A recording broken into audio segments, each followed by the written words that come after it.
పడతా ఉన్నారు.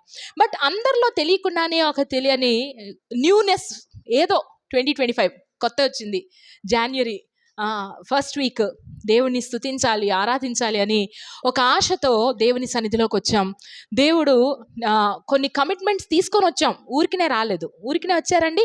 31 ఇక్కడ జరిగిన ప్రార్థనలో కన్నీటితో ప్రార్థన చేసిన వాళ్ళు ఉన్నారు, కన్నీటితో చెప్పిన సాక్ష్యాలు ఉన్నాయి. అవునా, చాలా సంతోషించాం. కన్నీటితో చెప్పారు, గతకాలం ఇలా బ్రతికాం కానీ ఇప్పుడు ఇలా బ్రతకాలి, ఇలా ఆశ ఉంది, ఇలా ఆశపడుతున్నాం.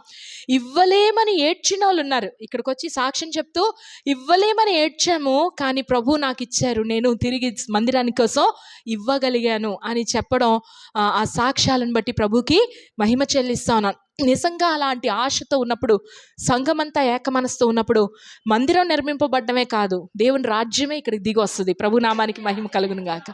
మందిరం నిర్మింపబడ్డం కంటే గొప్ప సంగతి, జరగవలసిన సంగతి ఏంటంటే క్రీస్తు రాజ్యము దేవరపల్లి గ్రామంలోనికి దిగి రావాలి, క్రీస్తే పరిపాలించాలి. అలాంటి కృప అప్పుడు ఏం జరుగుతుందో తెలుసా అండి? అసలు బార్స్, వైన్ షాప్స్, తాగుడులు, అన్ని వ్యభిచారాలు అన్నీ ఆగిపోతాయి. అలా జరిగిన దేశాలు ఉన్నాయండి. దేశాలు అలా మారు మనసు పొందినాయి. క్రీస్తు రాజ్యం ఇలా దిగిరాగానే దేశాలు అలా మారు మనసు పొందేసాయి. చార్ల్స్ ఫిన్నీ గారి డేస్లోనైతే ఒక ఊరంతా కూడా, ఒక ఊరు కాదు, ఒక 12 సిటీ అని చెప్తే విశాఖపట్నం గుర్తు చేసుకోవాలి. అలాంటి సిటీస్లో ఒక్క వైన్ షాప్ కూడా లేకుండా మూసివేయబడిందంట. ఎందుకంటే అందరూ దేవుని మందిరానికి వెళ్ళిపోతున్నారు, అందరూ దేవుని సేవ చేస్తూ ఉన్నారు. అక్కడ ఎక్కడికక్కడ ప్రతి ఒక్కరూ అపోస్తుల్లాగా అందరూ వాక్యంలో అభివృద్ధి చెందిన వారే ఉన్నారు, అందరూ ప్రార్థన చేసే వాళ్ళే ఉన్నారు. అందరూ ఇలా ప్రార్థన చేస్తుంటే హీలింగ్స్ జరిగిపోతున్నాయి, మిరాకిల్స్ జరిగిపోతున్నాయి. చార్ల్స్ ఫిన్నీ గారి యొక్క దైవ శక్తి వలన వణుకు పుట్టేసింది జనాలకి. అందరూ దేవుని మందిరంలోనికి వచ్చేసారు. మన దేవరపల్లి గ్రామం నిజంగా ఏకమనస్తో ఇలాగే ప్రార్థన చేస్తూ మన సేవా జీవితాన్ని కంటిన్యూ చేయాలి. కానీ తప్పక దేవుని రాజ్యము, క్రీస్తు రాజ్యము దేవరపల్లి గ్రామంలో స్థాపింపబడుతుంది. దానికోసం కొన్ని స్టెప్స్ తీసుకోవాలి. ఆ విషయాలే నేను ఈరోజు చెప్పడానికి ఉన్నాను. నా దగ్గర 7 పాయింట్స్ ఉన్నాయి. గబగబా చెప్పడానికి ట్రై చేస్తాను. తక్కువ టైం ఉంది, 8:15 అయింది ఆల్రెడీ. బట్ తక్కువ టైంలో నేను వీలైనంత వరకు అందరూ కాన్సన్ట్రేట్ చేసి నాకు వెంటనే చెప్పేశారనుకోండి ఆన్సర్స్, నేను టక్టక్కా వెళ్ళిపోతాను. ఓకే, తలలు వంచుకుందాం, చిన్న మాట ప్రార్థన చేసుకుందాం. మహాపరిశుద్ధుడా మా తండ్రి, మీకు వందనాలు. అవునయ్యా, మేము ఊరికినే మందిరం కాదు అయ్యా, ఏదో ఒక చిన్న ఇది కాదు ప్రభా, మీ రాజ్యమును స్థాపించాలని ఆశపడతా వస్తున్నాం నాయన. దానికోసం మేము తీసుకోవాల్సిన నిర్ణయాలు, దానికోసం మేము చేయవలసినవి అయ్యా మేము చేస్తూ ముందుకు సాగడానికి మీ కృప మాకు అనుగ్రహించమని నాకు ఇచ్చిన నాయన అయ్యా ఆలోచనలు నాయన అయ్యా బిడ్డలతో షేర్ చేస్తుండగా ప్రతి ఒక్కరితో మీరు మాట్లాడి నడిపించి మీ నామానికి మహిమ తెచ్చుకోమని దేవా, నన్ను కూడా మీరు అభిషేకించండి, వాక్శక్తి దయచేయండి అయ్యా తండ్రి. మీరే కనికరించి మాటలు, సరైన మాటలు, వ్యర్థమైన మాట ఒక్కటి కూడా రాకుండా సరైన మాటలు ఆలోచనాపూర్వకంగా బిడ్డలకు బోధించగలగటానికి కృప దయచేయమని వేడుకుంటూ యేసయ్య పరిశుద్ధ నామంలో అడిగి వేడుకొనుచున్నాం తండ్రి, ఆమేన్. Praise the lord. ఒక ఊర్లోనంట ఒక బాబు పుట్టాడంట. పుట్టిన పుట్టిన రోజు నుంచి ఫస్ట్ బర్త్డేకి ఏమై ఉండాలి, ఎలా మార్పు చెంది ఉండాలి పిల్లాడు? ఒక సంవత్సరంకి ఎదురు నడవాలంట. అవునా? అంటే 11th మంత్ ఎండింగ్కి వచ్చేసరికల్లా నడవాలంట. అవునా? మా క్యారీస్ పుట్టినప్పుడు ఇంతేనండి, ఇలా స్ట్రెయిట్గా ఇలాగే ఉండిపోయింది, కదలలేదు, మెదలలేదు, ఇలా పొరలట్లేదు. చిన్నపిల్లలు అసలు మామూలుగా బిడ్డలైతే, పసిబిడ్డలు ఇలా తిరగడానికి ట్రై చేస్తారు కదా, బోర్ల పడడానికి ట్రై చేస్తారు కదా. మా క్యారీస్ బోర్ల పడేది కాదు, ఇలా నిట్ట నీళ్ళు ఇలా పడుకోబెడితే అలాగే ఉండేది, ఏదో పిల్లో వేసి పడుకోబెడితే అలాగే ఉండేది, కదిలేదు కాదు. దొరలవే తల్లి అన్న కూడా దొరలేదు కాదు. కొంచెం బోర్ల పడితే బాగుండు, పాకితే బాగుండు. అవునా? 6 నెలలండి, 6 months తెలుసా. భయం వేసిపోయేది. దొర్లు క్యారేజ్, పాకు క్యారేజ్, మా ఆలోచనలు ఎలా ఉన్నాయంటే అలాగున్నాయన్నమాట. తను కదలట్లేదు, అసలు కదలట్లేదు. కానీ ప్రభు మహాకృప 6వ నెలలో ఫస్ట్ టైం బోర్ల పడింది. వెంటనే 7వ నెలలో మోకాళ్ళ మీద నడిచేసింది. 9వ నెల 11వ నెల కల్లా మళ్ళీ నడిచేసింది. ప్రభుకే మహిమ కలుగును గాక. 6వ నెల వరకు మా గుండె టక్ టక్లాడుతూ ఉంది.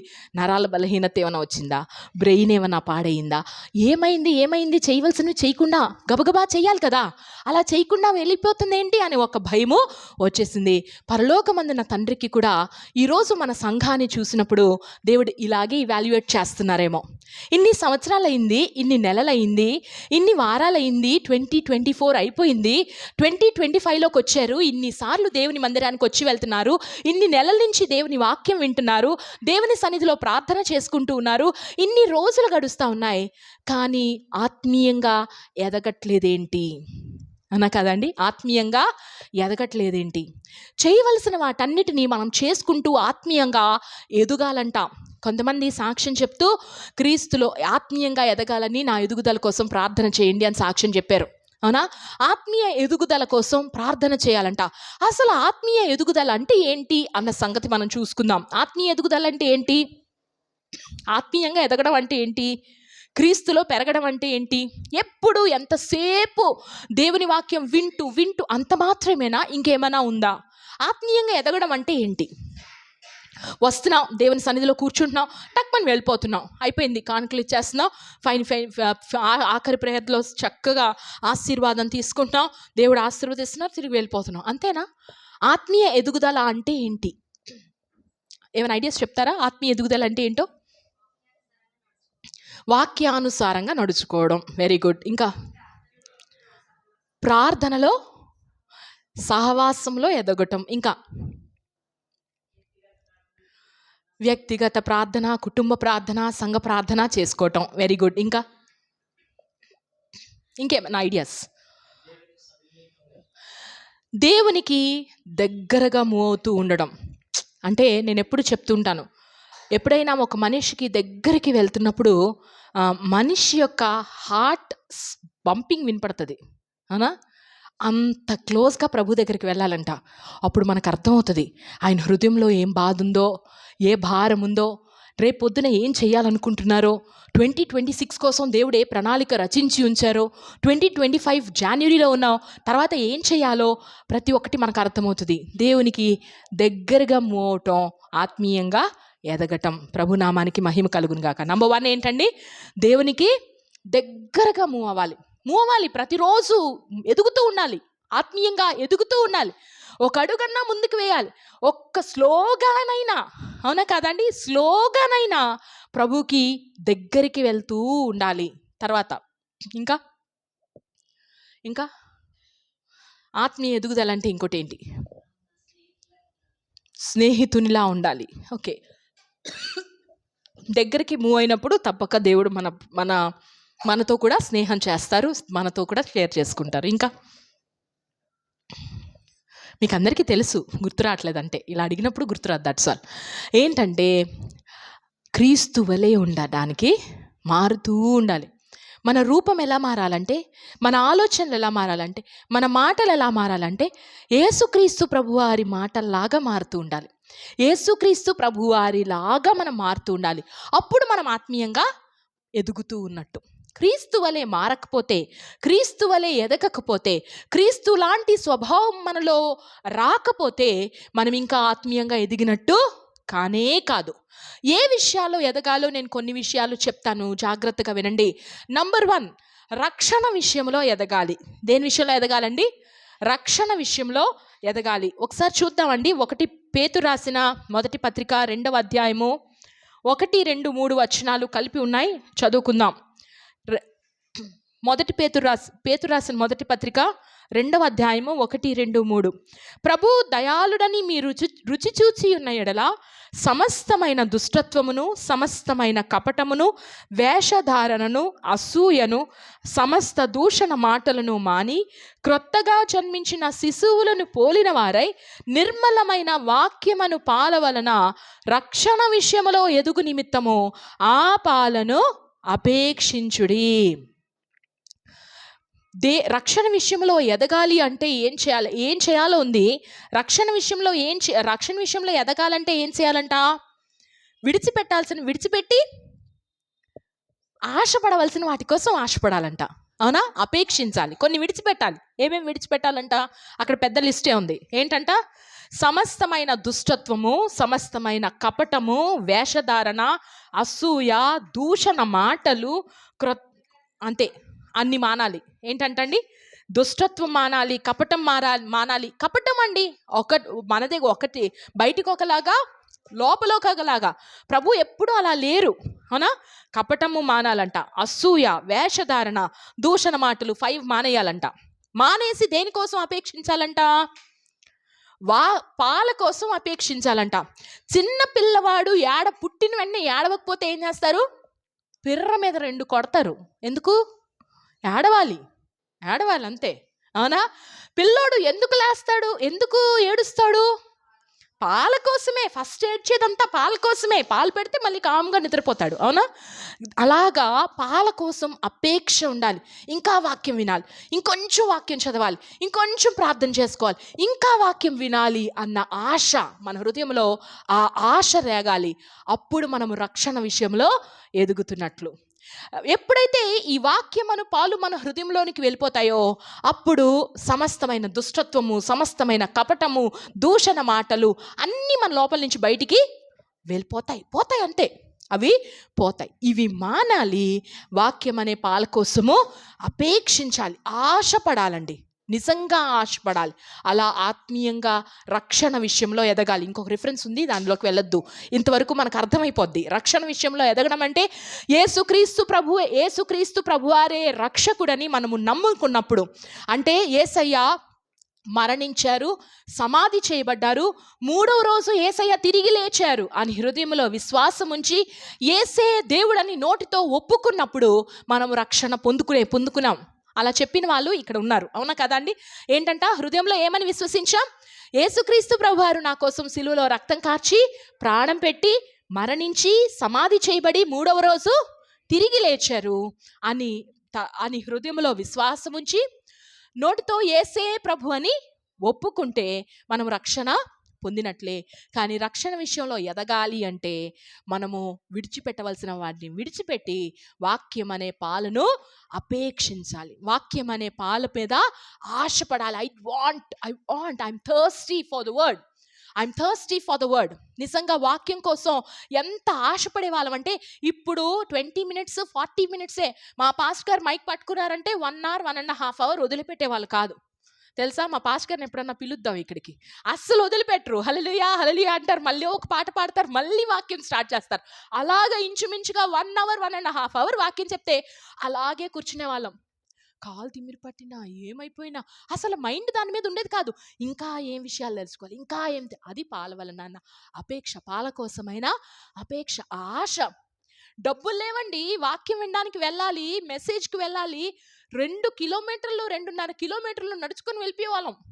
ఆశపడే వాక్యం కోసమైనా అపేక్ష అది ఉన్నది అంటే మనము రక్షణ విషయంలో ఎదుగుతున్నట్లే. ఎప్పుడైతే పాల కోసం అపేక్షిస్తూ ఉంటామో సమస్తమైన చెడుతనాన్ని మనము విడిచిపెట్టేస్తాం, అవి మానుకుంటాం, అవి మానేస్తాం అంతే.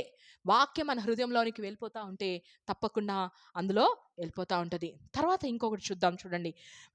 ఇంకొకటి నేను దేంట్లో ఎదగాలంటే, పేతురు రాసిన 2వ పత్రిక 3వ అధ్యాయము, పేతురు రాసిన 2వ పత్రిక 3వ అధ్యాయము 18వ వచనం చూద్దాం, చూడండి. మన ప్రభువును రక్షకుడనైన యేసుక్రీస్తు అనుగ్రహించు కృపయందును జ్ఞానమందును అభివృద్ధి పొందిడి, ఆయనకు ఇప్పుడును యుగాంతం వరకు మహిమ కలుగునుగాక. ఇక్కడ 2 ఉన్నాయి, రెండిట్లో ఎదగాలంట. నంబర్ 1 ఏంటి? యేసుక్రీస్తు ప్రభువారు అనుగ్రహించిన కృపయందు ఎదగాలంట, కృపలో ఎదగాలంట. కొన్నిసార్లు మనుషులు, కృప అంటే ఏంటండి? కృప అంటే ఏంటి? అర్హతే లేని మన పైన చూపించిన ఆ ప్రేమను కృప అంటారు. అవునా? అర్హతే లేదు మనకు, ఆ కృప కూడా మనం పోగొట్టుకునే అవకాశాలు ఉంటాయి. కొన్నిసార్లు కృపను దుర్వినియోగపరిచినప్పుడు, లేక కృపను తృణీకరించినప్పుడు ఆ కృప కూడా పోగొట్టుకుంటాం. గలతీయులకు రాసిన పత్రికలో ఆ మాట ఉంటుంది. గలతీయులకు రాసిన పత్రిక 5వ అధ్యాయము 4వ వచనంలో, ఒకవేళ ఆ కృప మీరు పోగొట్టుకుంటారేమో, మీలో ధర్మశాస్త్రం వలన నీతిమంతులని తీర్చబడు వారెవరో వారు క్రీస్తులో నుండి బొత్తిగా వేరు చేయబడి ఉన్నారు, కృపలో నుండి తొలగిపోయి ఉన్నారు. కొన్నిసార్లు కృపలో నుండి తొలగిపోయే అవకాశాలు ఉంటాయి. అలాగా తొలగిపోకుండా కృపలో ఎదుగుతూ ఉండాలంట.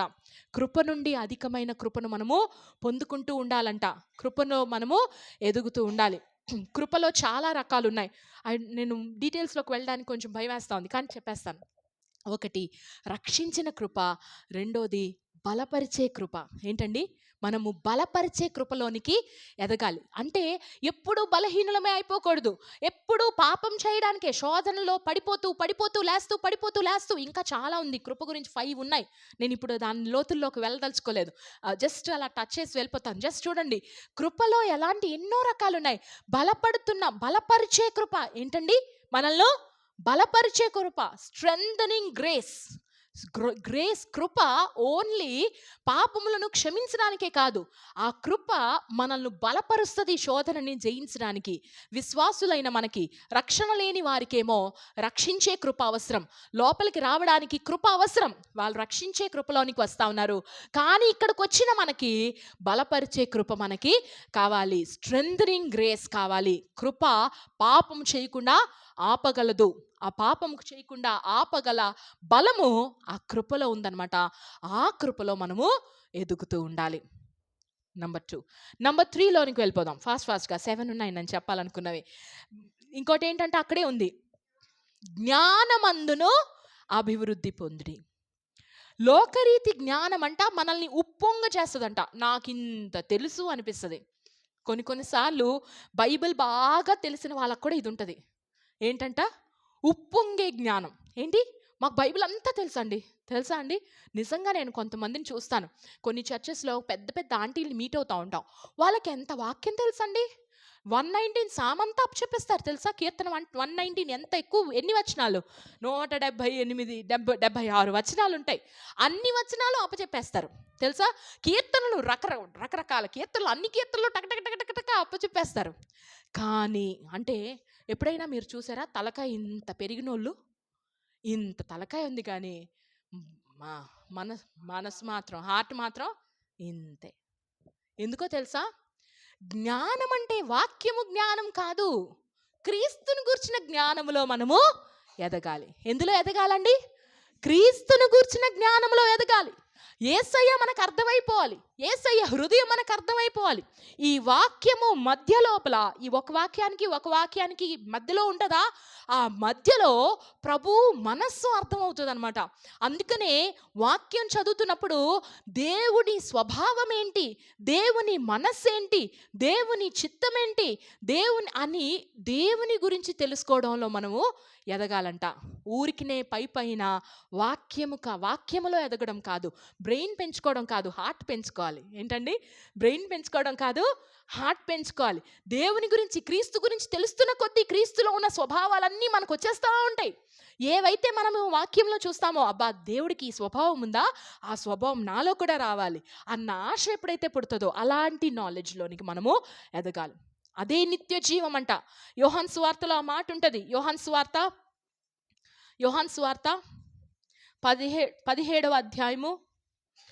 17వ అధ్యాయము 3వ వచనంలో చూసినట్లయితే, అద్వితీయ సత్యదేవుడవైన నిన్నును నీవు పంపిన యేసుక్రీస్తును ఎరుగుటయే నిత్య జీవము. ఎంతమంది అయితే దేవుడిని తెలుసుకుంటారో, దేవుడు పంపించిన యేసుక్రీస్తు ప్రభువారిని తెలుసుకుంటూ ఉంటారో, వారు నిత్య జీవములోనే బ్రతుకుతారు. వాళ్ళకి అర్థమైపోతుంది అనమాట, ఇటర్నిటీ అంటే ఎలా ఉంటుందో, నిత్య జీవం అంటే ఎలా ఉంటుందో, అసలు శాశ్వత కాలం బ్రతకడం అంటే ఎలా ఉంటుందో వాళ్ళకి అర్థమైపోద్ది అనమాట. అలాగా క్రీస్తును గురించిన నాలెడ్జ్లో మనము ఎదగాలి. మన ఎలైజా ఒక సాక్ష్యం చెప్తూ ఏమన్నాడండి? యెహోవా కృపగలవాడు అని తెలుసుకున్నాడంట ఈ సంవత్సరం. మీరు విన్నారా సాక్ష్యం? యెహోవా కృపగలవాడని తెలుసుకున్నాడంట. ఏమి ఇన్ని సంవత్సరాలు తెలియదేంటి ఆయనకి?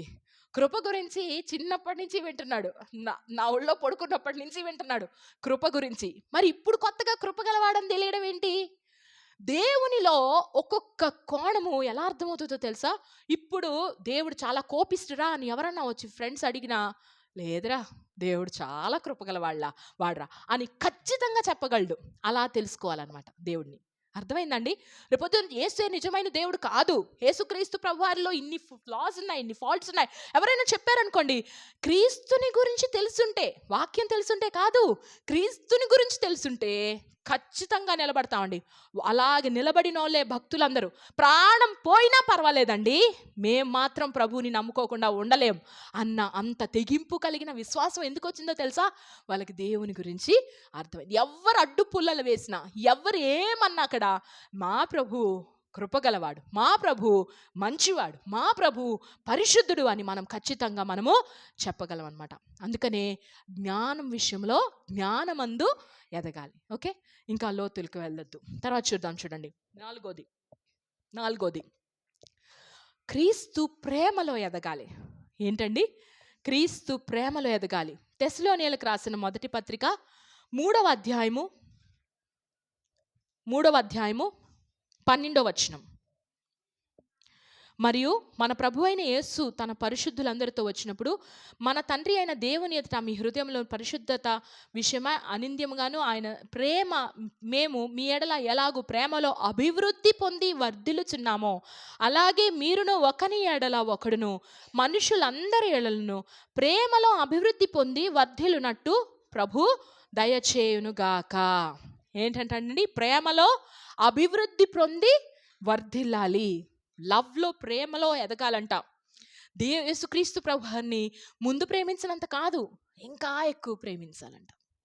ఇంకా ఎక్కువ ప్రేమించాలి. ఆయన ప్రేమిస్తున్నారు మనల్ని, కానీ అది మనం వాక్యం చదువుతూ సహవాసం చేస్తా ఉన్నప్పుడు ఇంకా ఆత్మీయంగా ఎదుగుతూ, దేవుడు నన్ను ఇంకా ఎంత ప్రేమిస్తున్నారని, ఎంత ప్రేమండి నా పట్ల ప్రభుకి అని దేవుని ప్రేమించడంలో ఎదగాలి, ఒకరిని ఒకరు ప్రేమించడంలో ఎదగాలి. ఏంటండి? ప్రేమ ఒక ఇమోషన్ కాదు. ఒక అమ్మాయి అబ్బాయిని చూడగానే వచ్చేది ప్రేమ కాదు. దాన్ని ఏమంటారు? డ్రామా అంటారు. ఏమంటారండి? డ్రామా అంటారు. అది పిచ్చిది. అర్థమైందా? మనిషిని, ఒక అమ్మాయి అబ్బాయిని చూడగానే పుట్టేసేది ప్రేమ కాదు. వాళ్ళు పెళ్లి చేసుకొని సంవత్సరం అవుతుంది చూడండి, అప్పుడు ప్రేమ అంటే ఏంటో అర్థమవుతుంది. ఈ అమ్మాయితో నాకు పెళ్లి కాకుండా ఉంటే బాగుండని మొదలవుతుంది, ఈ అబ్బాయిని నేను పెళ్లి చేసుకోకుండా ఉంటే బాగుండు అని మొదలవుతుంది కదా. అక్కడ అసలు ప్రేమ పుట్టాలి. మనము మీరు మమ్మల్ని, మిమ్మల్ని ఏదో కలిసిన వెంటనే ప్రేమించడం ప్రేమ కాదు, సహోదర ప్రేమ అది కాదు. కానీ దగ్గరకు వస్తుంటే మీకు మాలో ఫాల్ట్స్ కనిపిస్తాయి, మాకు మీలో ఫాల్ట్స్ కనిపిస్తాయి, అయినా కూడా ప్రేమిస్తాం చూడండి, అది ప్రేమ అంటే.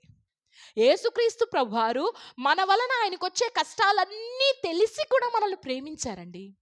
మనం ఆయన మోసం చేస్తామని తెలుసు, మనకు మాట ఇచ్చి ఊరికే తప్పిపోతామని తెలుసు ఆయనకి, అయినా మనల్ని ప్రేమించారు.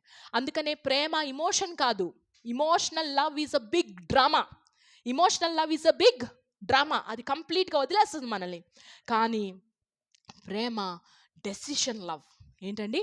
డెసిషన్. యేసుక్రీస్తు ప్రభువారు నన్ను పట్టుకున్నప్పుడు, నన్ను రక్షించుకున్నప్పుడు, నేను 9th స్టాండర్డ్లో ఉన్నప్పుడు, నన్ను ప్రేమిస్తున్నానని ప్రభు నాతో మాట్లాడినప్పుడు ఆయన చేయి పట్టుకున్నారు. తర్వాత నేను ఎన్ని వేషాలు వేసానో, అయినా నేను నిర్ణయించుకున్నాను, ఆయన నిర్ణయించుకున్నారు నన్ను ప్రేమించాలని. అందుకని ప్రేమిస్తూనే ఉన్నారు. అది ప్రేమ అంటే. అలాగే దేవుడు నన్ను కూడా ప్రేమిస్తున్నారు, మనలందరినీ కూడా ప్రేమిస్తున్నారు. ఆ ప్రేమను అర్థం చేసుకొని ఇప్పుడేం చేయాలంటే, మనము ఒకని ఎడల ఒకడు అంత మిక్కుటమైన ప్రేమ కలిగి ఉండాలంట. ప్రేమలో అభివృద్ధి పొందుచు వర్ధిల్లుచూ ఉండాలంట. ప్రేమ అనేక దోషములను కప్పేస్తుందంట. అవతల వాళ్ళలో ఎన్ని ఫ్లాస్ కనిపించినా అన్ని ఫ్లాస్ కూడా ప్రేమ ద్వారా కప్పేసుకోవాలంట. ప్రేమ డంబముగా ప్రవర్తించదంట. ప్రేమ అమర్యాదగా నడవదంట. మా 1 కొరింథీ 13లో మనకి ఎన్ని కనిపిస్తాయో, అవునా?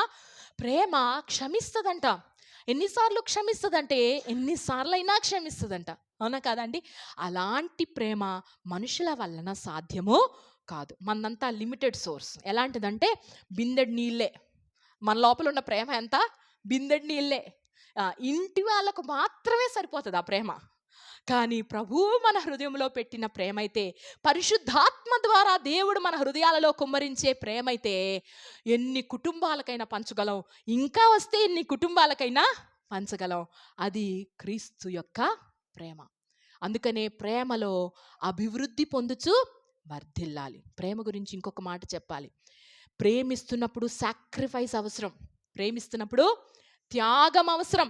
త్యాగము లేని ప్రేమ ప్రేమే కాదు. అవునా? త్యాగము లేని ప్రేమ ప్రేమే కాదు. కొన్నిసార్లు ప్రేమించిన వాళ్ళ కోసం మన నిద్రని త్యాగం చేయాల్సి వస్తుంది. కొన్నిసార్లు ప్రేమించిన వాళ్ళ కోసం ఏదైనా నష్టపోవాల్సి వస్తుంది, ఎన్నైనా చేయవలసి వస్తుంది. అదే ప్రేమ, త్యాగంతో కూడిన ప్రేమే నిజమైన ప్రేమ. ఇంకా మరి చెప్పక్కర్లేదు, యేసుక్రీస్తు ప్రభువారు ఎంత త్యాగం చేసి మన కోసం మనల్ని ప్రేమించి ప్రేమను చూపించారు. అవునా కాదండి? అందుకనే క్రీస్తు వలె ఎదగాలి. ఆత్మీయంగా ఎదగాలంటే క్రీస్తు వలె ఎదగాలి. నేను 4 చెప్పాను, ఇప్పటికి చెప్తారా? నంబర్ 1, రక్షణ విషయంలో ఎదగాలి. నంబర్ 2, దేవుని కృపలో ఎదగాలి. నంబర్ 3, జ్ఞానమందు, క్రీస్తును గూర్చిన జ్ఞానమందు ఎదగాలి. నంబర్ 4, క్రీస్తు ప్రేమలో ఎదగాలి. చెప్పేనా? ఇంకో 3 గబగబా చెప్పేనా? ఒక 10 నిమిషాలు పడుతుందేమో. ఓకే. నంబర్ 5 ఏంటో తెలుసా అండి? నిరీక్షణలో ఎదగాలి. హోప్లో ఎదగాలి. నిరీక్షణలో ఎదగాలి. నిరీక్షణ అంటే నేను ఊరికనే రాసుకున్న డెఫినేషన్ ఏంటో తెలుసా? Reservoir of emotional strength. ఏంటండి రిజర్వాయర్ ఆఫ్ ఇమోషనల్ స్ట్రెంగ్త్? దాని అర్థం ఏంటో తెలుసా? ఇమోషనల్గా స్ట్రాంగ్గా ఉండలేం. కొన్నిసార్లు కష్టాలు ఒకటేసారి, గాలి, తుఫాను, వరదలు మొత్తం కొట్టేసినప్పుడు మన హృదయం ఏమైపోద్దండి? ఆ ధైర్యం. అవునా కదా? ఏమవుతుందో, నేనేమైపోతానో, నాకేమైపోతుందో. అవునా? రిజర్వాయర్ లేదనుకో. రిజర్వాయర్ అంటే ఏంటి మనకు తెలుసు, రైవాడ డ్యామ్ రిజర్వాయర్. దానిలో వాటర్ కంటిన్యూస్గా ఉంటుంది. అవునా? ఇమోషనల్గా మనం స్ట్రాంగ్గా ఉండాలంటే ఒక హార్ట్లో ఒక రిజర్వాయర్ ఉండాలి. అదే నిరీక్షణ. తెలుసా అండి? ఆ నిరీక్షణ మన హృదయంలో ఒక రిజర్వాయర్లా పనిచేయాలన్నమాట. ఆ గాలి వచ్చినా ఆ రిజర్వాయర్లో నుంచి కొంత పర్లేదు, దేవుడు చూసుకుంటారు. ఏంటండి? పర్లేదు, దేవుడు చూసుకుంటారు. చాలాసార్లు నిరీక్షణ కోల్పోతూ ఉంటామండి, చచ్చిపోతూ ఉంటాం. నిరీక్షణ లేని వాళ్ళే సగం చచ్చినోళ్ళు. రేపు బాగుంటుంది, నా జీవితం బాగుపడుతుందని ఆశ లేకుండా బ్రతుకుతారు చూడండి. ఆశే ఉండదు వాళ్ళ హృదయాలలో. వాళ్ళు హాఫ్ ఆల్రెడీ చచ్చిపోయారు. వాళ్ళు చచ్చిపోయినా పర్వాలేదు, హాఫ్ ఆల్రెడీ చచ్చిపోయారు. క్రైస్తవులుగా మనకున్న నిరీక్షణ ఏంటో తెలుసా అండి? మనకున్న అతి గొప్ప నిరీక్షణ దేవుడు మనకు అనుగ్రహించబోతున్న పరలోక రాజ్యము. ఈ నేటి కాలపు శ్రమలు, ఇప్పటి కాలపు శ్రమలు రాబో మహిమ ఎదుట ఎన్నదగినవి కావు. సుగుణాల సంపన్నుడా పాడారు. అవునా? దానిలో ఉంటుంది, శ్రమలు వచ్చినప్పటికీ ఏమంట? ఇప్పటి కాలపు శ్రమలు ఎన్నదగినవి కావు, రాబోయే మహిమ. ఆ మహిమలోనికి దేవుడు మనల్ని తీసుకొని వెళ్తారు అన్నదే దేవుడు మనకిచ్చిన అతి గొప్ప నిరీక్షణ. అదే జీవము గల నిరీక్షణ. కేవలం అంతేకాదు, మన జీవితాల్లో కూడా చూడండి. 119వ కీర్తనలో భక్తుడు ఒక మాట అంటున్నారు నిరీక్షణ గురించి. 119వ కీర్తన 21వ వచనం. 119వ కీర్తన 81వ వచనం. 81వ వచనం.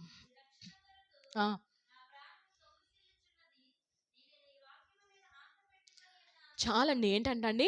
నీ రక్షణ కొరకు నా ప్రాణము సొమ్మసిల్లిపోతుంది, ఇంకా నాకు జరగదు, ఈ సంగతి జరుగుతుందో అని సొమ్మసిల్లిపోతుందంట. కళ్ళు తిరిగిపోతున్నాయంట మనిషికి. కానీ దేని మీద ఆశ పెట్టుకున్నాడంట? నీ వాక్యము మీద ఆశ పెట్టుకుని ఉన్నాను. అది ఆశ అంటే, అది నిరీక్షణ అంటే. ఇర్మియా గ్రంథం 29వ అధ్యాయము 11వ మాటలో ఉంటుంది, రాబో కాలమందు నిరీక్షణ కలుగుటకు సమాధానకరమైన విషయాలు నేను నిన్ను గూర్చి ఉద్దేశించిన సంగతులు నేనెరుగుదును. 29:11 నేను మిమ్మును గూర్చిన ఉద్దేశించిన సంగతులను నేను ఎరుగుదును. రాబో కాలమందు మీకు నిరీక్షణ కలుగునట్లు అవి సమాధానకరమైన ఉద్దేశములే గాని హానికరమైనవి కావు. 2025లో ఏమి వచ్చినప్పటికీ, ఏదొచ్చినా అప్స్ ఉంటాయి, డౌన్స్ ఉంటాయి. కొన్ని హ్యాపీ డేస్ ఉంటాయి, కొన్ని వెరీ సాడ్ డేస్ ఉంటాయి. ఎలా వచ్చినప్పటికీ ఏంటంటే అవన్నీ మేలు కలగటానికి అంట. దేనికోసం అంట? సమాధానకరమైన ఉద్దేశములే కానీ హానికరమైనవి కావు. పాస్టర్ గారు 10 సార్లు చెప్తా ఉన్నారు, నిర్మూలన చేయడానికి కాదు, నిర్మూలనం చేయడానికి మాత్రమే. అవునా? దేవుడు మన ఎడల ఉన్నతమైన ప్రణాళికలు కలిగి ఉన్నారు. ఒక పాట విన్నానండి, నీకంటే నమ్మదగిన దేవుడెవరయ్యా, నీవుంటే నాకు ఏ భయము లేదయ్యా. ఆ పాటలో నేర్చుకోండి, బాగుంటుంది ఆ పాట.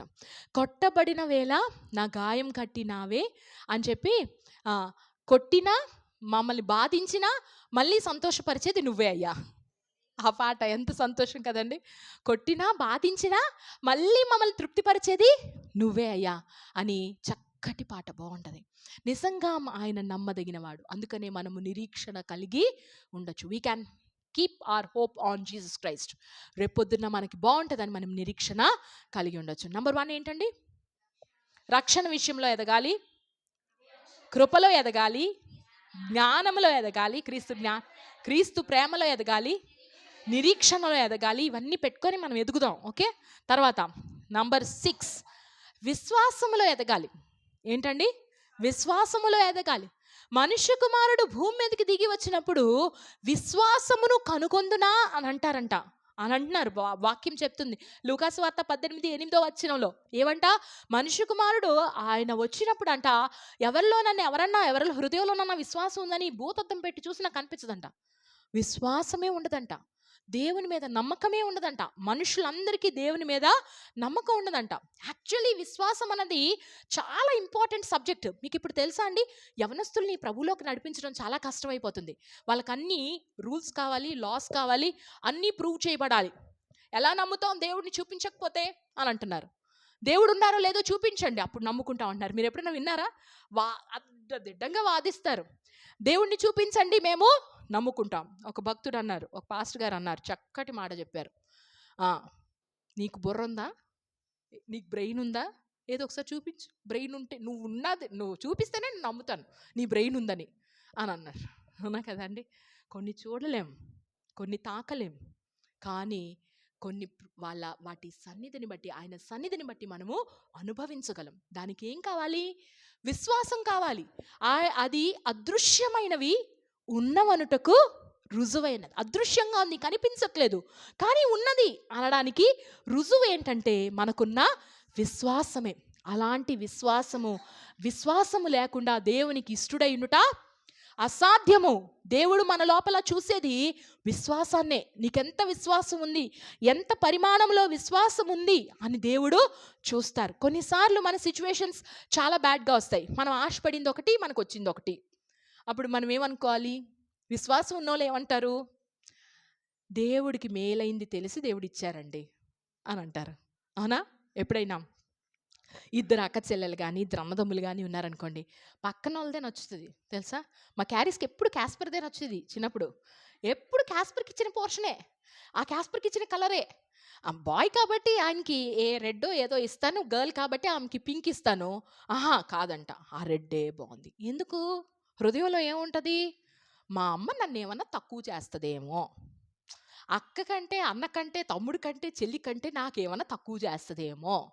ఈ విషయంలో మాత్రం విశ్వాసం లేకపోతే చాలా కష్టం. నా కూతురికి కూర్చోబెట్టి చాలాసేపు ఎక్స్ప్లెయిన్ చేశాను. 2 కళ్ళులాగమ్మా మీరిద్దరు, అమ్మ నా అన్న నువ్వు ఒక్కటే అమ్మా అని ఎంత ఎక్స్ప్లెయిన్ చేశాక అప్పుడు ఆమెకు అర్థమైంది. ఆమె ఆమె నమ్మడం మొదలుపెట్టింది. అమ్మ నాది ఇదేనా, నేను తీసుకోవచ్చా అని అడగడం మొదలుపెట్టింది. దేవునికి స్తోత్రం. సమస్య ఈజీ అయిపోయింది, లైఫ్ ఈజీ అయిపోయింది. అవునా కాదండి? చాలాసార్లు దేవుడు మనకి ఇచ్చినవి మనకి నచ్చవు, పక్కన వాళ్ళది బాగుంటుంది. పక్కన వాళ్ళ దగ్గర ఉన్నదే అయ్యో, దేవుడిని అంత నమ్మకం లేదు మనకి. అవునా కాదండి? ఎన్నిసార్లు దేవుడు అలాగా గ్రంబుల్స్ అనుకున్నామో దేవుడి మీద. God knows best. ఏంటండి చెప్పండి? God knows best, father knows best. తండ్రికి తెలుసు నీకు ఏది మంచిదో అదే దేవుడు మనకి అనుగ్రహిస్తారు. అవునా? నేను మొన్న ఎప్పుడో చెప్పినట్టున్నాను, ఆ ఆంటీ వాళ్ళకి 70 years అయింది మ్యారేజ్ అయ్యి. 70 కాదు, 60 years మ్యారేజ్ డే. వెళ్ళినప్పుడు ఆంటీ పక్కన పిలిచి కూర్చోబెట్టి, ఆ రోజు మా అమ్మ ఆయనని కట్టబెట్టపోయి ఉంటే నాకు ఎంత బాగుండమ్మా అంటా ఉంది. 60 సంవత్సరాల తర్వాత కూడా ఆవిడ ఆ మాట అంటుందంటే ఆవిడ ఎంత కష్టపడి జీవించిందో. అవునా కాదండి? దేవుణ్ణి ఎంత నమ్మలేదో. క్రైస్తవురాలే, దేవుణ్ణి నమ్మాలి కదా. అవునా కాదండి? దేవుడు మన జీవితానికే ఒక భాగస్వామిని దేవుడు ఇచ్చాక అది మేలైందే ఇస్తారు కానీ కీడైంది ఇస్తారా? అది విశ్వాసం అంటే. అవునా కాదండి? విశ్వాసము వాక్యం మీద నమ్మకం ఉంచుతుంది. విశ్వాసము అందుకనే విశ్వాసం కోసం మనం అడగాలి. ప్రభువా నా విశ్వాసాన్ని అభివృద్ధి పొందించండి. అవునా? అభివృద్ధి పొందించండి అని అడగాలి. విశ్వాసము ద్వారా దేవుడు చెప్పిన క్రియలను చేస్తూ వెళ్ళాలి. క్రియలు లేని విశ్వాసము మృతము, డెడ్ అంతే. విశ్వాసం ఉందంటే విశ్వాసానికి సంబంధించిన క్రియలు చేయాలి. విశ్వాసం ఉంటే దేవుని సన్నిధి మానకూడదు. విశ్వాసం ఉంటే ప్రార్థన చేసుకోవడం మానకూడదు. విశ్వాసం ఉంటే బైబిల్ చదువుకోవడం మానకూడదు. విశ్వాసం ఉంటే సువార్త చెప్పడం మానకూడదు. విశ్వాసం ఉంటే ధర్మకార్యాలు చేయడం మానకూడదు. విశ్వాసం ఉంటే ఎవరైనా నీ చేతులకొచ్చి చేతులు చాపితే నీ ప్రభు మీద ఉన్న విశ్వాసాన్ని బట్టి వారికి సహాయము చేయాలి. అది విశ్వాసం. విశ్వాసం ద్వారా అనేక క్రియలు ఉన్నాయి, వాటిని వివరించి చెప్పలేను. విశ్వాసము ద్వారా అనేక క్రియలు చేయాలి. అలా చేయకపోతే మన విశ్వాసము కాదు, అంతే కదండి. తర్వాత వాక్యమును హృదయంలో పెట్టుకోవాలి. అప్పుడు అది మనకు విశ్వాసాన్ని కలిగిస్తూ ఉంటుంది. 7వ మాట, ఇప్పటి వరకు చాలాసార్లు మాట్లాడుకున్న మాట, ఇప్పటి వరకు చెప్పిన మాట, గ్రోయింగ్ ఇన్ గివింగ్ అంటే ఇచ్చుటలో అభివృద్ధి పొందాలి. ఇది నేను ఎక్కువ చెప్పను, ఇప్పటికే చాలా ఎక్కువ చెప్పారు. ప్రతి జాన్యురీ పాస్ట్ గారు చెప్తా ఉంటారు. అన్నిసార్లు చెప్పరు కానీ ప్రతి జాన్యురీకి చెప్తాను. మళ్ళీ నెక్స్ట్ జాన్యురీలో మీరు ఇలాంటి మెసేజ్ వింటారు. ఓకే, సో ఇచ్చుటలో, ఇవ్వటంలో మనము ఎదగాలంతే. ఒక పాస్ట్ గారు ఉన్నారు, కృపానిధి పాస్ట్ గారు, మెసేజ్ వింటుంటారు కదండి. ఆ పాస్ట్ గారు వాళ్ళు తెలుసు, మాకు చాలామంది తెలుసు. దశంభాగం ఇచ్చేవాళ్ళంట. దశంభాగం కాస్త 20% చేయడం మొదలు పెట్టారంట. 15% చేశారు ఒక ఇయర్కి, ఇంకొక ఇయర్కి 20% చేయడం మొదలు పెట్టారు. 10 దశంభాగమే ఇవ్వడం మనకు కష్టం, అవునా కదండి. నిజంగా 5,000 శాలరీ వచ్చినప్పుడు 500 తీయడం ఈజీ. 20,000 శాలరీ వచ్చినప్పుడు 2,000 తీయడం అమ్మో అనిపిస్తుంది. అదే ₹1,00,000 వచ్చినప్పుడు 10,000 తీయాలా, ఒకసారి గుండె ఆగిపోద్ది, అవును కదండి. కానీ నమ్మకంగా తీసిన వారికి, నమ్మకంగా దేవునికి ఇచ్చిన వారికి దీవెనలు మెండు, అంతే. ఇచ్చి దేవుడు శోధిస్తే దేవుడు తప్పకుండా తిరిగిస్తారు. దీని గురించి ఎక్కువ మాట్లాడను. గివింగ్లో కూడా మనము ఎదగాలి. ఎంత ఎదగాలో అది మనము దేవుని ఆత్మ ప్రేరేపణను బట్టి మనం ఎదుగుతూ ఉండాలి. దేవుడు అట్టి కృప మనందరికీ అనుగ్రహించునుగాక. కాబట్టి వీటన్నిటిలో ఎదుగుతూ ఉన్నప్పుడు మనం క్రీస్తు వలే మారుతూ వెళ్తాం. ఏంటండి? క్రీస్తు వలే. We have to become like Jesus Christ. అందుకనే అంత్యోకియా సంఘంలో అక్కడ ఉన్న క్రైస్తవులందరినీ చూసి వాళ్ళు పెట్టిన పేరేంటో తెలుసా అండి? చిన్న క్రీస్తులు. వాళ్ళు ఏమని పిలిచేవాళ్ళో తెలుసా? క్రైస్తవులు అన్న పేరు తర్వాత వచ్చింది. వాళ్ళందరినీ ఏమనేవాళ్ళంటే చిన్న క్రీస్తులు. క్రీస్తులాగే మాట్లాడేవాళ్ళు, క్రీస్తులాగే ప్రేమించేవాళ్ళు, క్రీస్తులాగే స్వస్థపరిచేవాళ్ళు, క్రీస్తులాగే ఉన్న వాళ్ళందరికీ పోషణ ఇచ్చేవాళ్ళు, క్రీస్తులాగే చేసేవాళ్ళు, అన్ని పనులు క్రీస్తులాగే చేసేవాళ్ళు. అందుకనే వాళ్ళని చిన్న క్రీస్తులు అనేవాళ్ళు. దేవరపల్లి గ్రామస్తులందరూ మనల్ని ఏమనాలంట? చిన్న క్రీస్తులు. మా చిన్న క్రీస్తు వచ్చారు. ఏంటంట? క్రైస్తవులు కాదండి, చిన్న క్రీస్తులు వచ్చారు. చిన్న క్రీస్తులు ఏడిపించడానికి అంటున్నారులేండి, కానీ నిజమే చెయ్యాలి, దాన్ని సార్థకమో చేయాలి. క్రీస్తు వలె ఉండటానికి మనం ఆత్మీయంగా ఎదగాలి. దానికి 7 విషయాలు చెప్పుకున్నాం. ఏంటండి? నంబర్ 1, రక్షణ విషయంలో ఎదగాలి, కృపలో ఎదగాలి, క్రీస్తుని గూర్చిన జ్ఞానంలో ఎదగాలి, క్రీస్తుని ప్రేమలో ఎదగాలి, నిరీక్షణ విషయంలో ఎదగాలి, విశ్వాసం విషయంలో ఎదగాలి, ఇచ్చుటలో ఎదగాలి. Praise the Lord. I'm so happy. చూడకుండా రాసుకొని వాళ్ళు కూడా చెప్పేస్తున్నారు, చూడకుండా కూడా చెప్పేస్తున్నారు. దేవునికి మహిమ కలుగును గాక. మైండ్లో పెట్టుకోవడం కాదు, వినుట మాత్రం కాదు, కానీ విని దాని ప్రకారము నడుచుకోవాలంట. అసలు పరీక్ష ఇక్కడ కాదంట, ఈ గేట్ బయటికి వెళ్ళాక అసలు పరీక్షలు స్టార్ట్ అవుతాయి, అవునా? మన విశ్వాసం ఎంత, మన నిరీక్షణ ఎంత, మన ఏంటండి, మన ప్రేమ ఎంత, అసలు సమస్య మన ప్రేమ ఎంత, అవునా కదండి? అలా ఆత్మీయంగా ఎదుగుతూ క్రీస్తు వలె 2025 అంతా మారుతూ వెళ్దాం. ఓకే, క్రీస్తు వలె మారదాం. ప్రభు అట్టి కృప మనకి, మన సంఘాలకి అనుగ్రహించును గాక. తలలు వంచుకుందాం అండి, కళ్ళు మూసుకుందాం, ప్రార్థన చేసుకుందాం. ఎక్కువ సమయం ఇక్కడ ప్రార్థన చేయడానికి లేదు, కానీ ఇంటికి వెళ్ళాక మాత్రం తప్పక వాక్యాన్ని ధ్యానిస్తూ ప్రార్థన చేసుకోండి. అయ్యా, నేను ఆత్మీయంగా ఎదగాలి అన్న ఆశపడతా ఉన్నాను. నీ వలే ఉండటానికి నన్ను ఎదిగింపజేయవా యేసయ్యా, మీ వలే నన్ను మార్చరా. దేవా, మీకు వందనాలు ప్రభువా. తండ్రి, అయా ఆత్మలో నన్ను బలపరచండి, ఎదిగింపచేయండి. క్రీస్తు వలె ఉండుటకు నాకు మీ కృప దయచేయండి ప్రభువా. ప్రార్థన చేసుకుందాం. తండ్రి మీకు వందనాలు.